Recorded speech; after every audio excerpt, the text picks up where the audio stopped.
ಅಸ್ಸಲಾಮು ಅಲೈಕುಂ ವರಹಮತುಲ್ಲಾಹಿ ವಬರಕಾತು. ಅತಿ ಕರಾಳ ಹೃದಯ ವಿದ್ರಾವಕ ಘಟನೆ ಇದು. ಒಂದು ಹೆತ್ತ ಹೊಟ್ಟೆಯ ಮೌನ ಅರ್ಥನಾದ ಕಣ್ಣೀರಿನಿಂದಲೇ ಈ ಮಾತು ಪ್ರಾರಂಭಿಸಬೇಕಾಗಿದೆ. ಯಾಕಂದರೆ ಇದು ಬರೀ ಒಂದು ಸುದ್ದಿ ಅಲ್ಲ, ಪ್ರತಿಯೊಬ್ಬ ತಾಯಿಯ ಎದೆಯನ್ನು ಸೀಲಿ ಕಲ್ಲು ಹೃದಯವನ್ನು ಕರಗಿಸಿ ರಕ್ತದ ಕಣ್ಣೀರು ತರಿಸುವಂತಹ ಅತಿ ಕರಾಳ ಅತಿ ಭೀಕರ ನೈಜ ಘಟನೆ. ಈ ಘಟನೆಯನ್ನು ಕೇಳುತ್ತಾ ಹೋದಂತೆ ನಿಮ್ಮ ಎದೆ ಬಡಿತ ಹೆಚ್ಚಾಗುತ್ತದೆ, ಮೈಮುಳ್ಳು ಏರುತ್ತದೆ, ಮನಸ್ಸು ತೀವ್ರವಾದ ಆತಂಕ ಮತ್ತು ದುಃಖದಿಂದ ಕಲುಷಿತಗೊಳ್ಳುತ್ತದೆ. ಪ್ರತಿಯೊಬ್ಬ ತಾಯಿಯು ತನ್ನ ಮಗುವನ್ನು ಎದೆಗೆ ಗಟ್ಟಿಯಾಗಿ ಅಪ್ಪಿಕೊಳ್ಳುವಂತೆ ಮಾಡುವಂತಹ ಘಟನೆ ಇದು. ಅಂದು ಮನೆ ತುಂಬೆಲ್ಲ ಆ ಪುಟ್ಟ ಕಂದನ ನಗು. ಇನ್ನೂ ಸರಿಯಾಗಿ ಕಾಲೂರಿ ನಡೆಯಲು ಬಾರದ ಅಮ್ಮ ಎಂಬ ಒಂದು ಅಕ್ಷರವನ್ನು ಕಷ್ಟಪಟ್ಟು ತೊದಲು ನುಡಿಯಿಂದ ಕರೆಯುತ್ತಿದ್ದ ಕೇವಲ 18 ತಿಂಗಳ ಹಸುಗೂಸು. ಆ ಮಗುವಿನ ಅಮಾಯಕ ಕಣ್ಣುಗಳಲ್ಲಿ ಇಡೀ ಪ್ರಪಂಚದ ಅತಿ ದೊಡ್ಡ ನಂಬಿಕೆ ಬೆಳಗುತ್ತಿತ್ತು. ಆ ತಾಯಿಗೆ ತನ್ನ ಮಗು ಇಡೀ ಪ್ರಪಂಚ.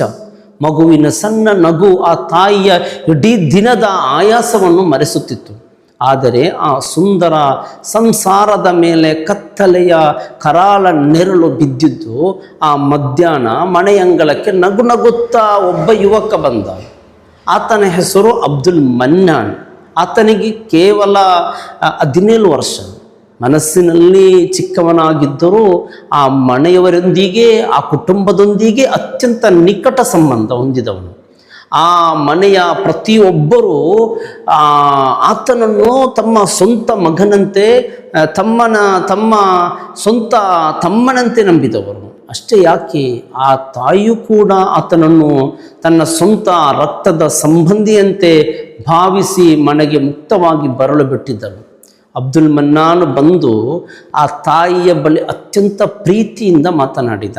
ಅಕ್ಕ, ಮಗುವನ್ನು ಹೊರಗಡೆ ಕರ್ಕೊಂಡು ಹೋಗಿ ಆಟವಾಡಿಸಿ ತರುತ್ತೇನೆ, ಅಂಗಡಿಗೆ ಹೋಗಿ ಚಾಕ್ಲೇಟು ಮಗುವಿಗೆ ಇಷ್ಟವಾದ ತಿಂಡಿ ಕೊಡಿಸಿ ಕರೆತರುತ್ತೇನೆ ಎಂದು ನಯವಾದ ಮಾತುಗಳನ್ನಾಡಿದ. ಆ ತಾಯಿಗೆ ಆ ಕ್ಷಣದಲ್ಲಿ ಯಾವುದೇ ಅನುಮಾನ ಬರಲಿಲ್ಲ. ಯಾಕಂದರೆ ಆತ ನೆರೆಹೊರೆಯವನು, ಸ್ವಂತ ಕುಟುಂಬದ ಸದಸ್ಯನಂತಿದ್ದವನು, ತನ್ನ ಸ್ವಂತ ತಮ್ಮನಂತಿದ್ದ ಅಬ್ದುಲ್ ಮನ್ನಾನನ್ನು ಸಂಪೂರ್ಣ ನಂಬಿದ ಆ ತಾಯಿ ತನ್ನ ಜೀವಕ್ಕಿಂತ ಹೆಚ್ಚಾಗಿ ಪ್ರೀತಿಸುತ್ತಿದ್ದ ಎದೆ ಉಸಿರಾಗಿದ್ದ 18 ತಿಂಗಳ ಮಗಳನ್ನು ಆತನ ಕೈಗೆ ಎತ್ತಿಕೊಟ್ಟಳು. ಬೇಗ ಕರ್ಕೊಂಡು ಬಾ ಎಂದು ನಗು ನಗುತ್ತಾ ಹೇಳಿ ಕಳುಹಿಸಿದಳು. ಮಗು ಅಬ್ದುಲ್ ಮನ್ನಾನ್ನ ಕೈಯಲ್ಲಿದ್ದುಕೊಂಡು ತಾಯಿಗೆ ಪುಟ್ಟ ಕೈ ಬೀಸುತ್ತಾ ಹೊರಟು ಹೋಯಿತು. ಆದರೆ ಆ ತಾಯಿಗೆ ತಿಳಿದಿರಲಿಲ್ಲ, ಈ ಕೈ ಬೀಸಿದ್ದು ತನ್ನ ಮಗುವಿನ ಕೊನೆಯ ಬೀಳ್ಕೊಡುಗೆ ಎಂದು. ಆ ನಗುಮುಖದ ಆ ಮುಸುಕಿನ ಹಿಂದೆ ಒಬ್ಬ ರಕ್ಕಸ, ಒಬ್ಬ ಕಾಡು ಮೃಗ ಅಡಗಿದ್ದಾನೆ ಎಂಬ ಸಣ್ಣ ಸುಳಿಯು ಕೂಡ ಆ ಅಸಹಾಯಕಿ ತಾಯಿಗೆ ಸಿಗಲಿಲ್ಲ. 1 ಗಂಟೆ ಕಳೆಯಿತು. ಆ 1 ಗಂಟೆಯಲ್ಲಿ ಆ ತಾಯಿಯ ಮನಸ್ಸಿನಲ್ಲಿ ಸಣ್ಣದೊಂದು ಆತಂಕ ಶುರುವಾಯಿತು. ಇನ್ನೂ ಮಗು ಬರಲಿಲ್ಲವಲ್ಲ ಎಂದು ಬಾಗಿಲಲ್ಲಿ ನಿಂತು ಕಾಯ್ದುಕೊಂಡಿದ್ದಳು. ಪ್ರತಿ ಸೆಕೆಂಡೂ ಆಕೆಗೆ ಯುಗಗಳಂತೆ ಭಾಸವಾಯಿತು. ಸರಿಯಾಗಿ 1 ಗಂಟೆ ನಂತರ ಅಬ್ದುಲ್ ಮನ್ನಾನ್ ಮನೆಗೆ ಹಿಂತಿರುಗಿದ. ಆದರೆ ಆತನ ನಡೆ ನುಡಿಗಳಲ್ಲಿ, ಆತನ ಮುಖದಲ್ಲಿ ವಿಚಿತ್ರವಾದ ಕಂಗಾಲಾಗಿತ್ತು. ಆತ ಮಗುವನ್ನು ತಂದು ತಾಯಿಯ ಮಡಿಲಿಗೆ ಎಸೆದಂತೆ ಒಪ್ಪಿಸಿದ. ತಾಯಿ ಗಾಬರಿಯಿಂದ ಏನಾಯಿತು, ಮಗು ಯಾಕೆ ಹೇಗಿದೆ ಎಂದು ಕೇಳಿದರು. ಆತನಿಗೆ ಮುಖ ಕೊಟ್ಟು ಮಾತನಾಡಲಾಗಲಿಲ್ಲ. ಏನೂ ಇಲ್ಲ, ಮಗು ಸುಮ್ಮನಿದೆ, ಮಾತನಾಡ್ತಿಲ್ಲ, ಸುಸ್ತಾಗಿದೆ ಅನಿಸುತ್ತೆ ಎಂದು ತಡವರಿಸುತ್ತಾ ಹೇಳಿ ಅಲ್ಲಿಂದ ಹೊರಟು ಹೋದ. ತಾಯಿ ಮಗುವನ್ನು ಎತ್ತಿಕೊಂಡು, ಮಗುವಿನ ದೇಹ ತಂಪಾಗಿತ್ತು, ಕಣ್ಣುಗಳು ಅರ್ಧ ಮುಚ್ಚಿದ್ದವು. ಆ ನಗುತ್ತಿದ್ದ ಕಂದಮ್ಮ ಸಂಪೂರ್ಣವಾಗಿ ನಿಶ್ಚಲವಾಗಿತ್ತು. ತಾಯಿಯ ಎದೆ ದಸಕ್ಕೆಂದಿತು.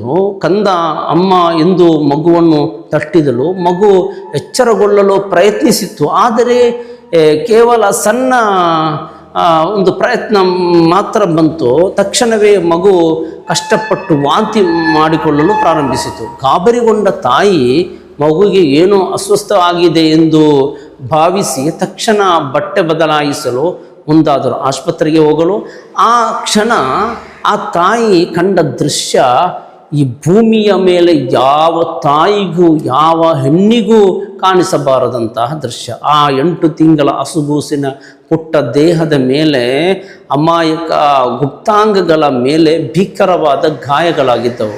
ತೀವ್ರವಾದ ರಕ್ತಸ್ರಾವವಾಗುತ್ತಿತ್ತು. ಆ 17 ವರ್ಷದ ರಾಕ್ಷಸ ಅಬ್ದುಲ್ ಮನ್ನಾನ್ ತಿಂಡಿ ಕೊಡಿಸುವುದಾಗಿ ಕರೆದೊಯ್ದು ಆ ಪುಟ್ಟ ಹಸುಗೂಸಿನ ಮೇಲೆ ತೀವ್ರವಾಗಿ ದೈಹಿಕ ಮತ್ತು ಕ್ರೌರ್ಯವನ್ನು ಎಸಗಿದ್ದ.